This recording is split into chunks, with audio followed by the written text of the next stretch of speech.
On est tous des frères et des sœurs. Marocains, Pakistanais, Algériens, Libyens, Tunisiens, Soudanais, tous des frères et des sœurs. Dès que la Coupe d'Afrique commence ou la Coupe du Monde commence, chacun sort son petit drapeau. Vous savez, il y a toujours des gens qui jouent avec les concepts, qui jouent avec les mots. Ils te sortent d'autres concepts, d'autres mots qui ne désignent pas la même réalité. Alors, quand tu dis à quelqu'un, le nationalisme est un fléau, tu dis, subhanallah, le prophète alayhi salam, il aimait sa ville natale, il aimait son pays. As-sahaba radiallahu anhum étaient nostalgiques de la Mecque lorsqu'ils étaient à Médine. Et là, il mélange entre une idéologie récente qui est apparue à la fin du XVIIIe siècle et l'amour, al-hubb al-fitri, l'amour qui relève de la disposition naturelle, que la personne aime l'endroit où est-ce qu'elle a grandi, où est-ce qu'elle est née. Et ça fait partie de la nature humaine. Donc l'islam est venu pour rompre le lien qui unit la personne à sa ville natale, à son pays, si ce lien vient en contradiction avec le message même de l'islam. Quel est le lien entre les musulmans? Innamal mu'minuna ikhwa. Donc la fraternité islamique, n'est-ce pas? Ça c'est au niveau interpersonnel. Maintenant au niveau politique, qu'est-ce qui réunit les musulmans? Qu'est-ce qui est censé réunir les musulmans? Al-Ummah. Donc ton regard ne s'arrête pas avec des limites géographiques de ton pays d'origine. Tu ne dis pas que, alhamdoulilah, je suis solidaire avec tous les musulmans qui habitent entre l'Est et l'Ouest de l'Algérie. Tous ces musulmans, je suis solidaire avec eux. Plus à l'Ouest, ça ne me regarde pas. À l'Est non plus, dans le Sud non plus. Donc, le musulman, quand il est solidaire, il fait comme ça et son regard s'étend jusqu'en Indonésie, jusqu'à Jakarta. Le monde musulman était régi par le califat. Le califat ottoman, Al-Khilafa al-Uthmaniyya. Et lorsque ce califat a commencé à être dépecé de l'intérieur, les pays qui sont venus pour occuper la terre, la France, la Grande-Bretagne, l'Espagne, le Portugal, se sont trouvés devant des territoires qui étaient gérés sur le plan politique par une seule autorité, qui se trouvait à Al-Constantiniya, Istanbul. C'est sûr que le colonisateur ne veut pas que tous ces peuples se tiennent ensemble parce qu'ils constituent une force politique. Alors faudrait, pour mieux régner, faut diviser.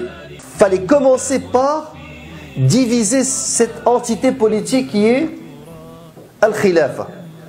Donc il fallait exacerber les appartenances nationales.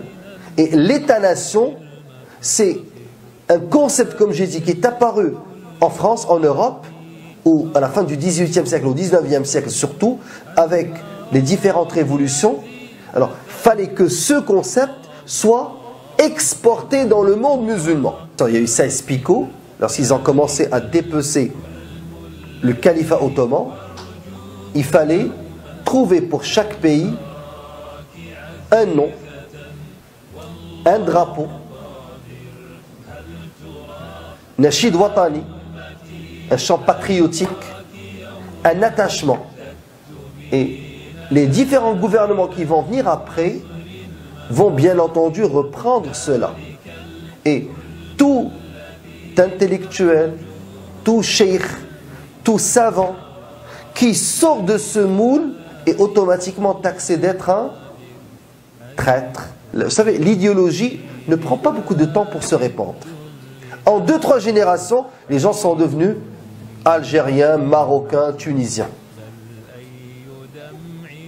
C'est devenu quelque chose qui vient les chercher au plus profond d'eux. Rasoul alayhi salatu wassalam a dit, il y a en effet des gens qui se vantent de leurs ancêtres. Il y a des gens qui se vantent de leurs ancêtres. Mais aux yeux d'Allah, ils sont plus méprisables que le scarabée noir qui enroule une bouse, matière fécale, dans son nez. Regardez comment le Rasoul, il a, subhanallah, quelle métaphore qui est très forte.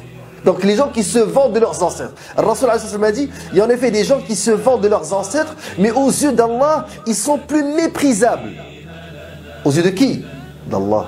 Ils sont plus méprisables que le scarabée noir qui enroule une bouse dans son nez. Voici qu'Allah vous a retiré de l'arrogance du temps de Jahiliya. C'est ça l'arrogance qu'ils avaient. Chacun disait, moi je suis de Quraysh, l'autre disait, je suis de telle tribu. Chacun était fier de sa tribu. Il vous a retiré de l'arrogance du temps de Jahiliya et de sa vantardise, de la gloire des ancêtres. L'homme est soit un croyant qui craint Allah ou un pécheur infortuné. Tous les gens sont les enfants d'Adam et Adam a été créé à partir de la poussière. Subhanallah. Pourquoi les gens sont autant ignorants? On vient tous d'Adam, un père unique, et de Hawa, une mère unique. Avant c'était de la poussière. Pourquoi tu dis que ta famille est meilleure que sa famille, que ton pays est meilleur que son pays? Sur quelle base tu es en train de juger, subhanallah?